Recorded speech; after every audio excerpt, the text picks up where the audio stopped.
Olá, pessoal! Esse é o quinto episódio do Meets Talks e no papo de hoje a gente vai falar sobre inteligência e vendas B2B.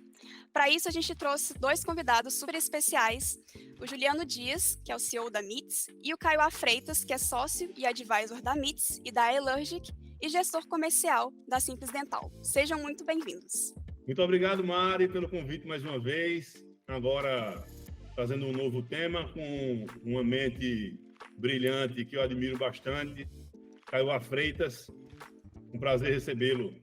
Obrigado, gente. Obrigado pelo convite. O mente brilhante é porque eu sou careca e está refletindo, né? Eu entendo, Juliano, mas tudo bem, vamos deixar assim na temática de deixar um podcast leve aqui, eu vou deixar essa passar, tá bom? Queria começar o papo, então, como de tradição aqui nos nossos outros episódios.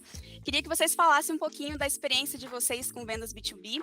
Podem ficar à vontade aí para falar um pouquinho dessa relação de vocês com esse tema.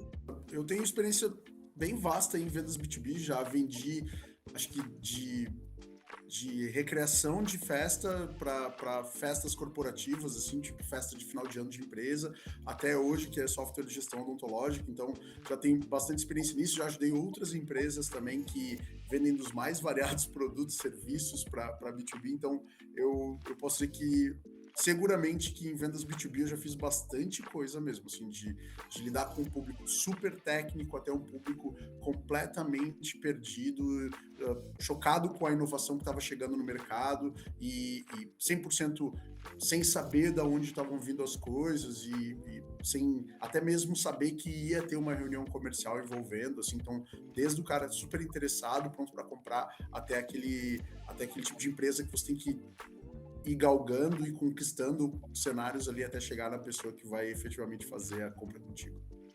Do meu lado, além da experiência com a própria Meets, eu tive uma startup anterior e também era B2B, também me deu bastante experiência, tanto no Brasil quanto na Europa.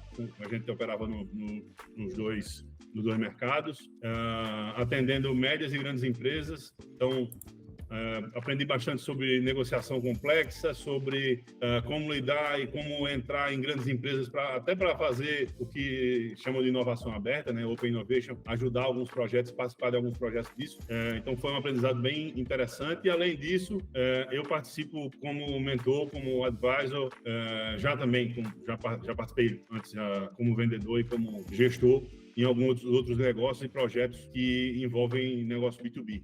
Mas existe uma outra experiência aqui. Caio está sendo muito simplório. Esse cidadão é a referência para mim no mercado hoje não, há tempos. E quando eu falo de venda B2B, ele é meu advisor. Então, imaginem o que não sai dessas conversas, tá? O que a gente está fazendo aqui hoje é trazendo mais uma dessas conversas agora para o público. Muito bom, gente. Para a gente começar o papo, queria que vocês falassem, né? Quais são as características específicas de uma venda para o mercado B2B, né? E qual que é a diferença de uma venda para o B2B e para o B2C, por exemplo? Acho que seria legal a gente começar esse papo trazendo esses conceitos aí, né? Para mim, no B2B, acho que a grande diferença é o nível de relacionamento, o nível de exigência de relacionamento que os times de vendas, que os vendedores precisam ter com seus leads e clientes. Esse relacionamento pode ou não se transformar num negócio, mas, de maneira geral, sem o relacionamento, não há negócio, tá? As relações B2B, elas são mais duradouras. Você não está vendendo, como eu costumo dizer, você não está vendendo uma camiseta, você está vendendo uma solução para uma empresa. O nível de seriedade e de complexidade, por mais simples que a solução seja, o nível de complexidade é razoável. O tempo, consequentemente, a gente está falando de relacionamento. Relacionamento não se constrói diretamente em 30 minutos de conversa. Então, o tempo é um fator importante, a postura desse vendedor e a colocação desse vendedor frente ao mercado dos seus clientes também faz muita diferença. E no B2C, eu acredito que, de maneira geral, eu tenho uma visão muito mais simples do processo. Os fatores de decisão não são tão complexos e geralmente não envolvem tantos decisores ou influenciadores nesse fator de decisão. Mas, obviamente, cada tipo de venda e cada negócio e cada segmento tem suas características, e o que eu vejo é que as empresas precisam entender onde estão, como é que devem negociar e aprender para melhorar mais e mais a cada dia. Mas, Caio, sua opinião. Eu concordo. Eu acho que olhar para a jornada dos dois entender, principalmente, um cliente B2C, por exemplo, qual é a jornada de decisão dele? Ele consegue tomar essa decisão sozinho, ele precisa envolver outras pessoas, como isso vai afetar as outras pessoas? E quando eu olho para o B2B, eu posso também pensar isso numa jornada B2B, que depende muito da complexidade do produto, qual que é o ticket que a gente está falando, o tipo de interação que você vai fazer. Eu, particularmente, penso que tanto no B2B quanto no B2C você pode ter coisas parecidas. Por exemplo, qual que é o melhor meio de contato contigo? Essa é uma pergunta legal tanto para o B2B quanto para o B2C. Conversar contigo por e-mail tá de boa, posso ir para o WhatsApp, podemos ir pelo telefone, esse tipo de coisa, em qualquer um dos dois vai fazer sentido. Qual é o problema que você quer resolver? Vai fazer sentido para os dois lados. Que não pode acontecer? Qual o medo que você tem? Qual que é o problema futuro que você está querendo evitar? Ou aonde você quer chegar, que é o desejo? Todas elas vão funcionar muito bem para o B2B e para o B2C. No B2B, ele vai ter possivelmente mais interações com outros decisores. Eu gosto de dizer que as tomadas de decisão dentro do B2B, elas nunca são simples, porque tem que envolver vários pequenos sim.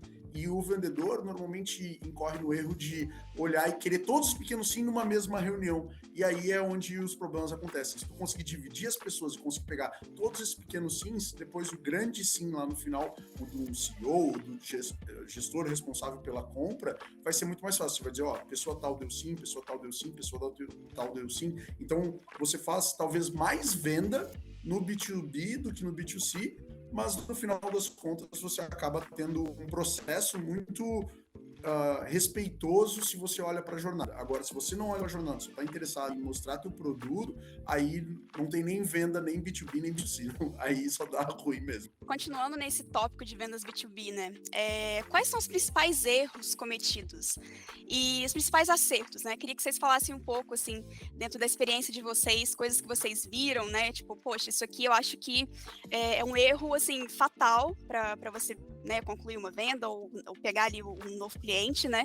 E o que vocês acham que são coisas que são essenciais para fazer uma venda, né? Então, vamos pegar aí esses erros e acertos. Eu vou continuar na mesma linha que eu estava seguindo, assim, acho que é uma pergunta de follow-up excelente, tá, Mari? Porque justamente quando você só está interessado em apresentar seu produto, quando você não está ali para resolver realmente uma dor, um desejo, um medo do seu cliente, você vai errar. Quando você fala mais do que você ouve, você vai errar. Quando você não sabe fazer uma pergunta e contextualizar dentro da realidade da pessoa, você vai errar. Então, para mim, o acerto de um vendedor está realmente em resolver o problema que está na frente dele. Então, tipo, poxa, eu sou uma pessoa que estou querendo te oferecer um produto, quero te oferecer um serviço.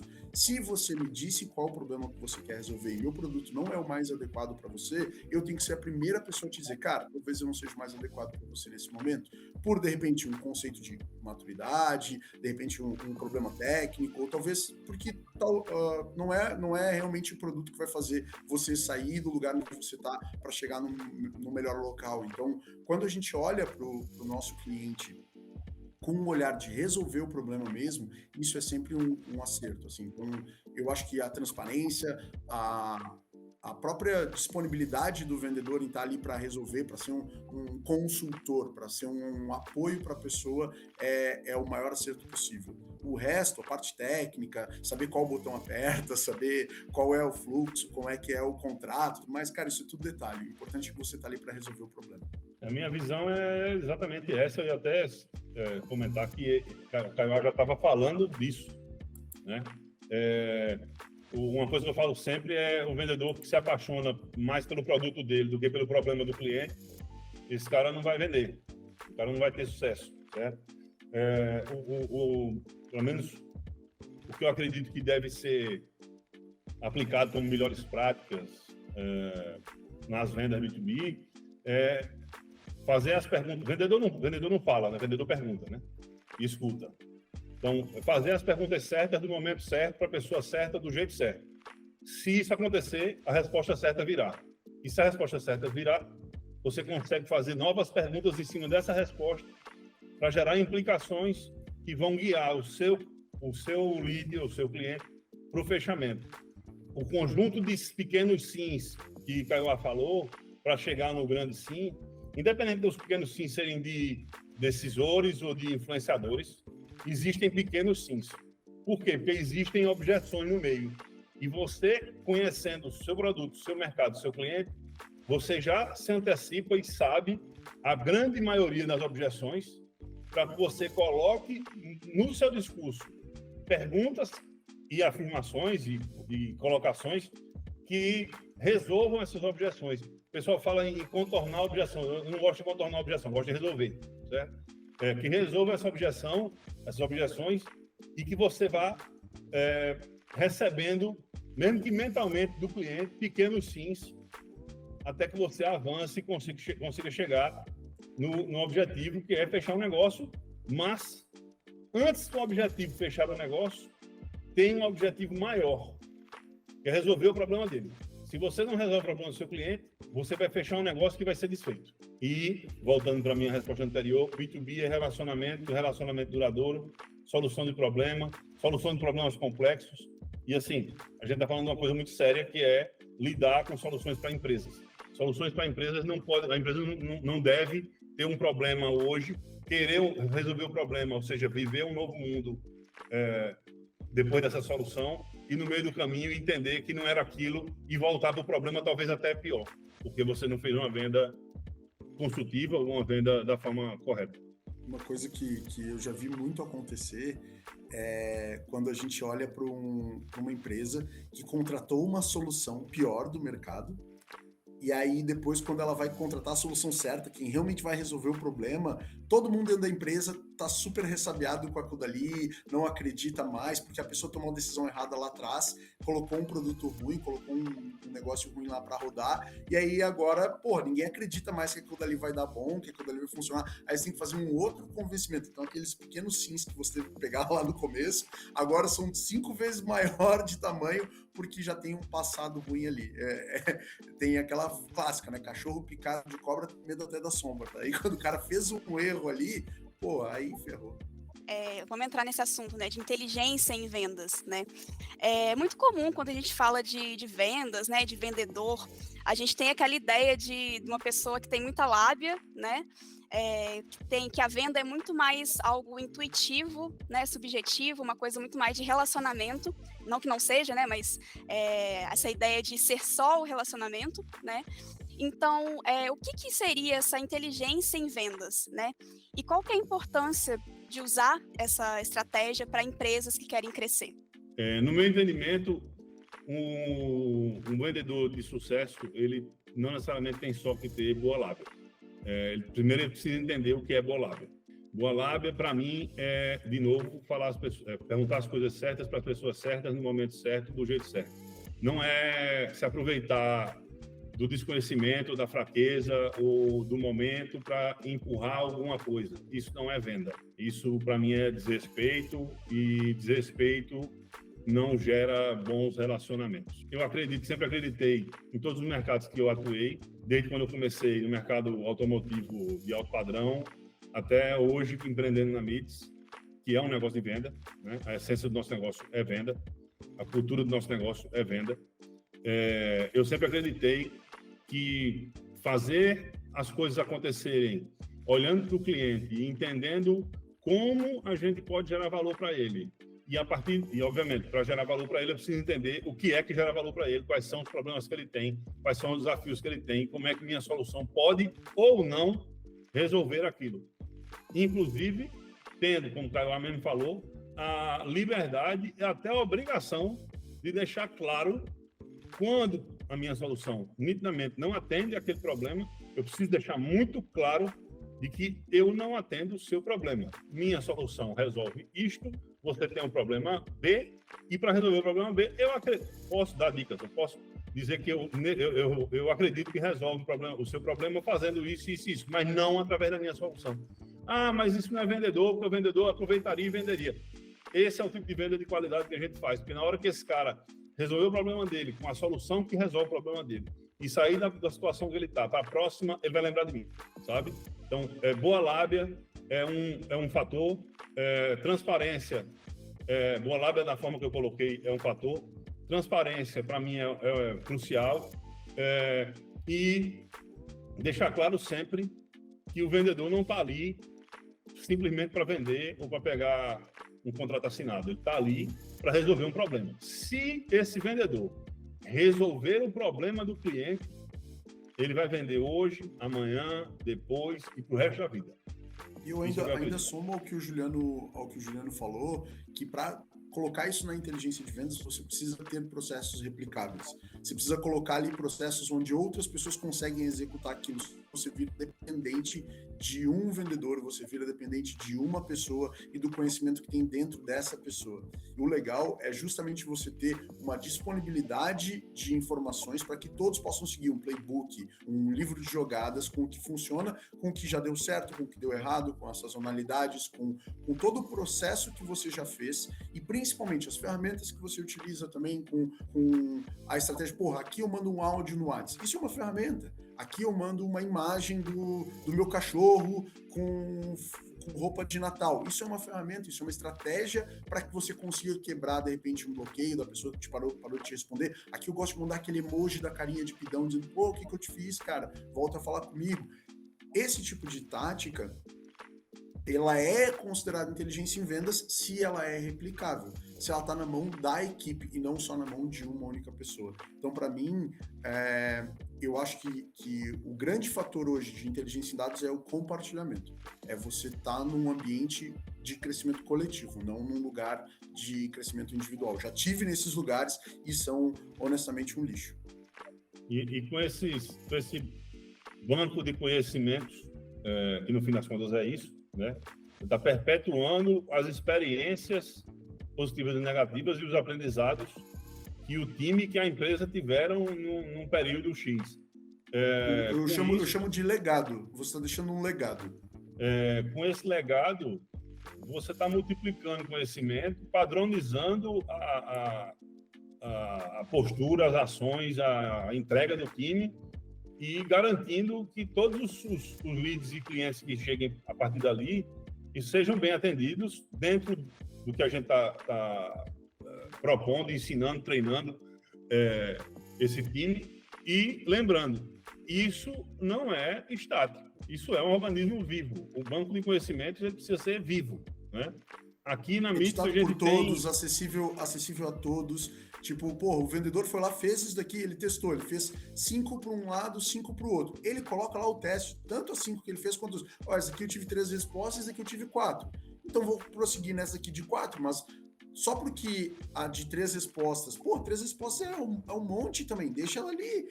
Testa de novo, deixa disponível para outras pessoas poderem crescer. Quando tu deixa um legado, as outras pessoas podem desenvolver em cima do teu legado. Se tu não deixou nada, só colocou ali o resultado final, que nem quando a gente tá fazendo equação na escola, só coloca x é igual a 2. Porra, da onde tu tirou essa informação? Me mostra o teu processo.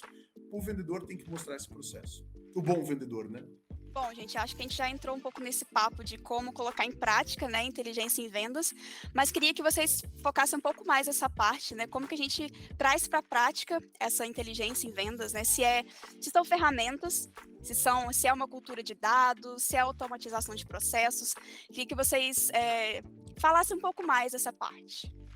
Eu vou defender sempre CRM, tá, Mari? Tipo, cara, tu criar uma gestão do teu relacionamento com as pessoas. Se você pensa que vender é relação, você tem que mostrar essa relação, deixar ela claro. E o CRM é muito engraçado que as pessoas pensam que eu vou registrar na minha ferramenta de gestão comercial para o meu gestor ver. Teu gestor não tem um monte de coisa para fazer, querido. Teu gestor não tem tempo de ficar olhando todas as negociações individual, não, Flor. Teu negócio tá registrando para ti, cara. Tá registrando para ti poder voltar naquela conversa. Aí tem aquele cara, mas eu registrei, botei filho pequeno. Botou lá nas anotações no CRM, colocou lá, filho pequeno. Tu usou essa porra pra quê, meu querido? Tu usou filho pequeno como, Cora? Porra, vamos lá, ó. Eu quero saber, tu usou filho pequeno dizendo que tá dando trabalho, que é difícil, ou tu usou no lado fofinho, tu usou no emocional, tu tempo pro teu filho pequeno, onde é que tu tá batendo na característica filho pequeno? Deixa umas anotação meia boca e acha que tá fazendo. Isso é não usar a ferramenta, isso é não utilizar o processo da melhor maneira possível. Quando a gente registra. Eu tenho gravação de ligações, eu tenho registro de todas as trocas que eu tive no WhatsApp com essa pessoa, eu tenho um lugar onde tem todo o meu playbook das coisas que funcionaram, eu tenho o Sales Ops que vai olhar para isso, uma pessoa dedicada a olhar o que está dando certo, e no meio do mês ela pode me dizer, cara, esse aqui está tendo um resultado diferente, ele está fazendo isso aqui de diferente dos outros, e você poder direcionar o time inteiro para mudar em relação a isso. Agora, se eu não tenho dado nenhum, é botar o dedinho, parei, o vento está soprando para cá, vamos para lá. Porra, bicho, desculpa, isso não é gestão. E é muito bizarro ver o quanto as empresas hoje em dia tocam seus comerciais sem inteligência comercial, sem inteligência de dados, porque não tem umas ferramentas certas, não fica tirando relatório em vez de ter um dashboard. Pô, o dashboard é o lugar onde tu acompanha e tu consegue fazer mudanças daquilo ali. Relatório para depois, relatório para ver o que deu bom, é pós-mortem, o que deu bom, o que deu ruim. Dashboard para te ver como é que tá agora, vivo, mantendo ali. Mas daí se eu não registro o dado do dashboard, se eu não fico ali, não, isso daí tu tira o relatório depois, querido. O dashboard é para te poder fazer mudanças hoje. Com o dado que você tem agora, como é que você pode mudar o ponteiro agora? Para mim, colocar em prática inteligência de vendas, inteligência comercial, é tu realmente ter ferramentas para que isso possa ser utilizado, mas principalmente capacitar as pessoas em processos corretos e treiná-las para que elas se empoderem do processo como um todo e façam um registro da maneira correta, tenham acesso a isso e a cultura de mudar isso e evoluir isso conforme o tempo passa. Para mim, existe uma coisa que eu falo bastante nas redes sociais, e eu acredito muito nisso, que é... eu não falo nas redes sociais não, bicho. Não, vou ficar falando nas redes sociais, pô. Fala aqui em podcast com a Meets, gente, muito mais legal. Vou ficar ali falando nas redes sociais, tem que seguir o Juliano para saber se não ouve aqui o podcast, mas fácil ouvir essa voz bonita, essa voz melada, delicada dele. Eu concordo com você, por isso que eu vou falar aqui também. Aí todo mundo pode ouvir aqui. Mas fiquem à vontade, me sigam no LinkedIn. Sigam ele no LinkedIn, gente. Eu tô brincando, é maravilhoso. Segue esse homem lá. Mas, enfim, eu falo bastante sobre cultura de vendas. E cultura de vendas, para mim, é a empresa entender que todos na empresa vendem.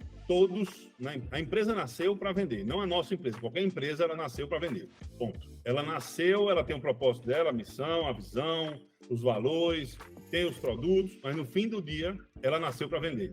E se ela tiver um mínimo de cultura de vendas, isso engloba tanto conhecimento de vendas, postura, não só do time de vendas, mas de todos no time, para entenderem que quando você está fora da empresa, com a camisa da empresa, ou quando você posta numa rede social profissional, como o LinkedIn, por exemplo, muitas vezes não é você falando. O mundo está olhando para você, mas você está representando a empresa. Usar a inteligência, por exemplo, de dados, e usar até automação de processos, usar CRM, para mim, é essencial também. CRM, ele faz parte da cultura de vendas, na minha visão, e ele é, para mim, o espelho da vida comercial do vendedor. Se o CRM está uma bagunça, a vida comercial do vendedor estará uma bagunça. Se tiver muito organizado, estará organizado. Muito provavelmente, o vendedor que tem um CRM organizado, ele faz atividades melhores, com mais qualidade, com mais cadência e tem resultados melhores. Muito provavelmente. Pelo menos os que eu vi até hoje. Isso tudo, para mim, está dentro de uma caixa, onde se conectam todas essas variáveis. E essa caixa é a construção de uma cultura de vendas dentro da empresa. Independente da sua empresa ser um negócio de tecnologia focado 100% em deep tech ou em coisas parecidas, você precisa trabalhar a cultura de vendas no seu negócio e incluir aí inteligência, processos, treinamentos, legado, como falou o Caio, e dados. Bom, gente, eu queria que vocês falassem agora, dentro aí do que vocês consomem de conteúdo, de vendas, né, da experiência de vocês também, quais são as tendências que vocês observam hoje em vendas B2B? Né? A gente fala muito de hoje, né, inteligência artificial, né, omnicanalidade, né, que é omnichannel, né, você tem ali vários canais, análise de dados, automação de processos. Então, queria que vocês comentassem um pouco dessas tendências que vocês observam aí hoje em dia. Eu tenho visto muito o pessoal tentando trazer a inteligência artificial para perto assim das vendas e tentando colocar cada vez mais elementos disso, assim, mas eu acho que a gente ainda está num patamar anterior a isso aqui dentro do Brasil, principalmente, sabe? Tipo, eu acho que hoje a gente tem que olhar para registro. Eu acho que a gente tem que olhar para coleta dos dados. Antes da gente querer botar uma máquina de inteligência artificial, a gente tem que saber o que funciona e o que não funciona. Então a pessoa já vai eu quero estar na crista da onda, bota ali, mas cara, tu nem sabe se o processo está bom. O playbook que tu está baseando tua inteligência artificial, um negócio que tu montou 5 anos atrás, nunca mais foi mexido, e tu acha que vai botar ele agora, tu acha que a tua venda tá acontecendo desse jeito ainda, 5 anos que tu colocou lá, tipo, tu acha que ainda é o mesmo negócio, e tu acha que a inteligência artificial vai ter o resultado. Então, tipo, muitas vezes as pessoas elas estão olhando pra tendência e não estão nem fazendo feijão com arroz, sabe? Porra, cara, primeiro vamos fazer o básico, vamos cozinhar um ovo primeiro, querido, vamos aprender aqui a fazer um ovinho, cara, que pelo menos te mantém de pé, te sustenta, para depois tu ficar aqui pensando no GBV, um negocinho diferentão ali, cara, um prato francês chique, tu abre espumante, bota por cima, o negócio todo. Porra, cara, olha pro básico, mas principalmente registre o básico e saiba o que tá dando certo, o que tá dando errado. Para mim, a tendência de verdade é registro. Essa acho que ela ainda vai ser tendência por bastante tempo. Do meu lado, eu concordo plenamente, até porque se você não tem registro, você não vai ter dado, né, histórico, ou não vai ter aprendizado, nem seu, nem da inteligência artificial, nem de nada. Então, você precisa ter log, né? Eu acredito que tem algumas soluções. Eu acompanho a nível de curiosidade e algumas coisas com interesse para desenvolver para o nosso negócio, mas eu acompanho com certa regularidade. O que eu vejo de tendência em termos de comunicação e desenvolvimento, por exemplo, agora a gente está na nova fase, no novo boom de newsletters, né? E eu encontrei algumas newsletters interessantes de vendas, pelo menos até agora interessantes, tá? Ainda não cancelei a assinatura de nenhuma das, acho que 3, nenhuma delas. Outras que se envolvem com inteligência artificial, mas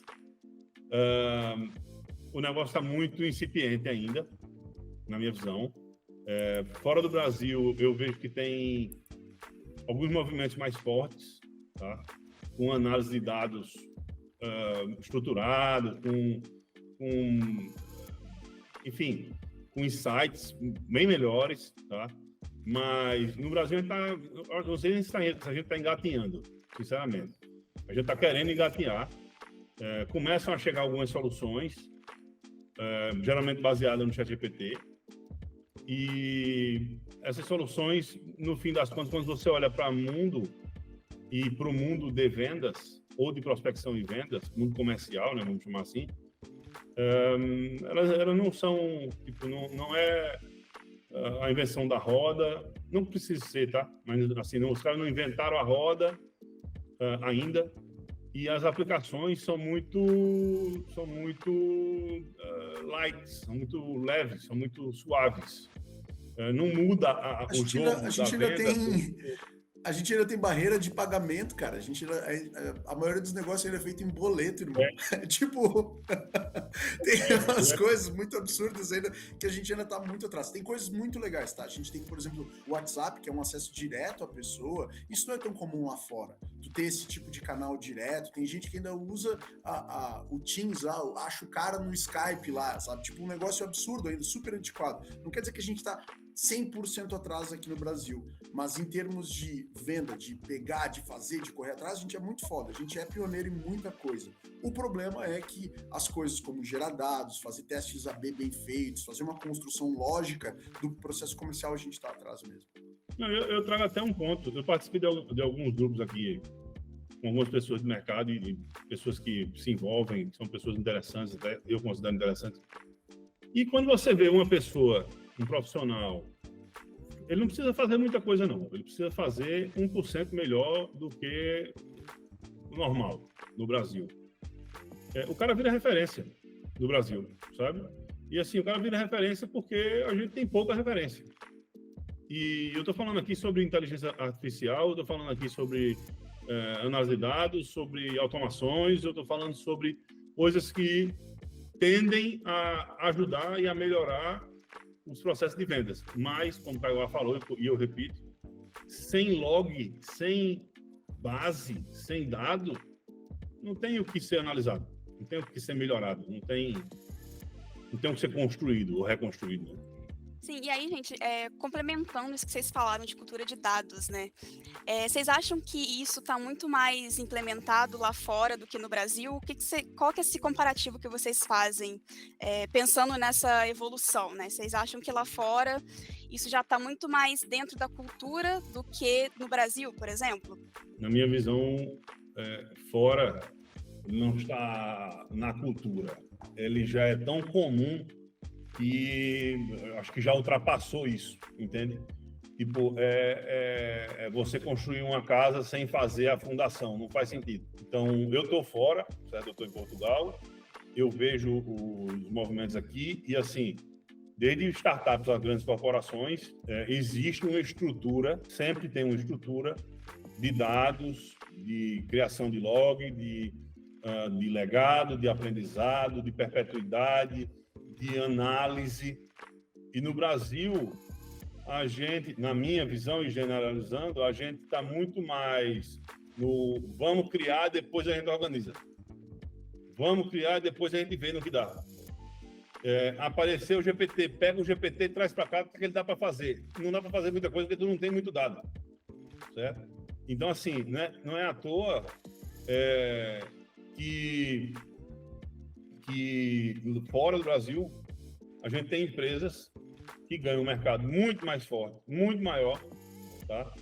De forma muito mais simples e rápida, em cima de IA, em cima de análise de dados, porque a fundação existe. Os dados estão sempre ali, né? O que eles precisam fazer o próprio self-service, o próprio self-service lá fora, né? O próprio PLG, o Product Led Growth, né? O crescimento por meio do produto, e isso tudo já mostra a maturidade deles em relação a nós. Já normalmente as coisas já são numa interação menor com o vendedor. Como é que eu consigo fazer isso? Desde o início eu tô olhando para essas informações. Como é que é o usuário, o primeiro clique do cara? Onde é que ele olha? Então, desde esse primeiro momento a gente já está fazendo esse tracking lá fora. Minha referência não é tanto a Europa quanto a do Juliano, mas Estados Unidos. Sim, já olhei bastante coisas sobre isso lá fora e tem empresas que realmente elas já surgem dentro desse universo, dentro desse meio. Bom, gente, continuando nessa ideia de falar de tendência, né, de futuro, como que vocês enxergam o futuro das vendas B2B? O que vocês têm observado do que vai ser aí a principal tendência, né? A gente falou muito de dados, acho que isso é uma coisa que vai perpetuar ainda mais, né? Mas fora isso, o que vocês acham que vai ser o futuro das vendas B2B? O futuro das vendas B2B, ele vai ser uma coisa mais linear, no sentido de que a inovação... hoje, quando a gente vende inovação, a gente não tem muito que explicar produto, tem que mostrar, tem que fazer a pessoa olhar para a inovação. Eu acho que a inovação está chegando cada vez mais rápido no cliente. Eu acho que as vendas B2B, elas vão ser muito mais, cara, isso aqui faz sentido para você ou não faz sentido para a sua realidade. Eu acho que os dados cada vez mais vão estar mais expostos também no futuro, onde eu posso fazer uma análise do meu potencial cliente direto de uma ferramenta de enriquecimento e já posso chegar dizendo assim, cara, teus números estão aqui, com o meu produto, teus números vão chegar lá. E tu vai investir tanto. Então, eu acho que vai ter uma diretriz muito mais focada em dados mesmo, porque vamos ser bem catedrático aqui. Todo resultado de um negócio, todo objetivo de um negócio é lucro. Eu só tenho uma empresa para gerar lucro. Mas ela tá ali para... Meu propósito é lindo, eu tô aqui para ajudar o mercado de vendas. Massa, velho. Mas qual que é o objetivo? Por que você fez uma empresa? É para ajudar o mercado ou para ganhar dinheiro? Os dois. Não, mas se não ganhar dinheiro, não tem empresa. Então, quando a gente olha para lucro, e eu posso mostrar uma solução que vai afetar diretamente teu lucro, a tomada de decisão ela é imediata. Quando você diz, olha, cara, isso aqui está mexendo no teu lucro. Desse jeito você tem mais lucro, desse jeito você tem menos lucro. Com a minha ferramenta bem implementadinha, bem rodadinha, ela tem tanto por cento a mais de lucro. Essas aqui são as garantias de que minha ferramenta dá esse tantos por cento a mais de lucro e de que a implementação vai correr madura. Bora! Então, acho que ela vai ganhar essa visão mais diretiva, mais direta, mais específica e mais focada. Se nós tivermos cada vez mais clareza nos nossos dados, né? Se a gente não tiver, a gente vai continuar nessa zona e nesse ninho de mafagafo que a gente está. Na minha visão, vou trazer um pouco... Você está falando de venda, cara? Eu vou falar de pré-venda, certo? A gente está andando para um momento de análise de dados e de conhecimento e previsibilidade, não só previsibilidade de receita, de resultado, mas previsibilidade sobre os movimentos que devem ser feitos na prospecção para gerar o resultado X. Então, pense comigo que num futuro, diria que como as coisas estão andando aí, no curto prazo, médio prazo, fazer previsibilidade e entender, por exemplo, com quem eu devo falar sobre tal assunto, sobre tal solução ou sobre tal problema, em média, em quanto tempo essa pessoa vem e tem interesse, eu atraio, gero engajamento, e gero reunião, e o meu time avança e faz negócio. Entender esse funil como um todo, de pré-venda e de vendas, certo? Para mim, é essencial e é para onde tecnologia está andando, é para onde os negócios devem olhar, certo? Os negócios B2B, especificamente, devem olhar, porque existe hoje um trabalho muito grande ainda de você falar com um volume X de pessoas e de empresas que não tem o perfil que você busca ou não terá, né, o resultado que você gostaria de ter, não vai gerar aquele resultado que você gostaria de ter. E assim, se você for preditivo, e isso é baseado em histórico, dados e tendências, o seu trabalho vai ficar mais inteligente, mais prático, mais focado e tende a dar mais resultado.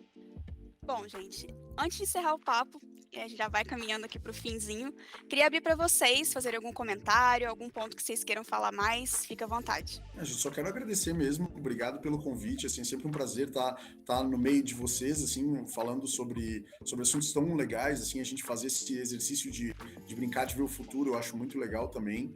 Eu acredito muito numa maturidade do mercado, eu acredito muito numa visão de que o vendedor deixou de ser aquele cara charlatão lá que só está interessado na própria comissão, está interessado em empurrar a venda mesmo, e eu acho que o papel que a MITS tem feito com esses produtos de educação, né, com o podcast, com os materiais que a gente está criando, eles estão aí muito para somar a isso e o mercado ganha uma maturidade maior também. Então, para estar aqui somando nisso também, contem comigo sempre para o que vocês tiverem a fim de produzir.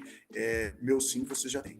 Eu, de novo, queria agradecer a Mari pela organização, também ao time que está aqui por trás, trabalhando no nosso projeto MITS Talks. Agradecer Kaiowá, mas aí já é padrão, porque a gente se fala todo dia, e pelo menos no WhatsApp a gente se fala todo dia, e semana sim, semana não, a gente tem call, enfim. Quando ele não está presencialmente na minha casa, né? Então a gente sempre troca ideias e fala sobre negócio, sobre vendas, pré-vendas, CS, chute sobre o futuro. Nós não somos futurólogos, ok? Mas a gente está no mercado, a gente conversa com as pessoas, com as empresas, a gente tenta ter uma visão sobre o que vai acontecer ou tende a acontecer nos próximos anos, nos próximos meses e anos. Mari, você já sabe, minha agenda não é exatamente fácil, mas Estou à sua disposição, tá? Gostei do papo, mas isso aí já é padrão, porque conversar com o rapaz Kaiowá é sempre bom. E muito obrigado pelas perguntas inteligentes e espero que a gente tenha ajudado e que a gente ajude aqui mais e mais empresas a terem melhores processos, melhores resultados, melhores vendas. Bom, a gente que agradece a disponibilidade, o tempo de vocês. Acho que a gente conseguiu trazer um papo super legal, super profundo, né, sobre venda B2B. E o que fica, né, acho que mais do que pensar em tecnologia, em ferramentas, é voltar para o básico, né, olhar ali os processos, entender, fazer o feijão com arroz primeiro, né, para depois a gente conseguir implementar essas ferramentas e conseguir potencializar os resultados, né. E se você que está ouvindo a gente quer saber mais sobre o Meet Talks, é só seguir a gente no Spotify e se inscrever no canal da Meets no YouTube. Até o próximo episódio.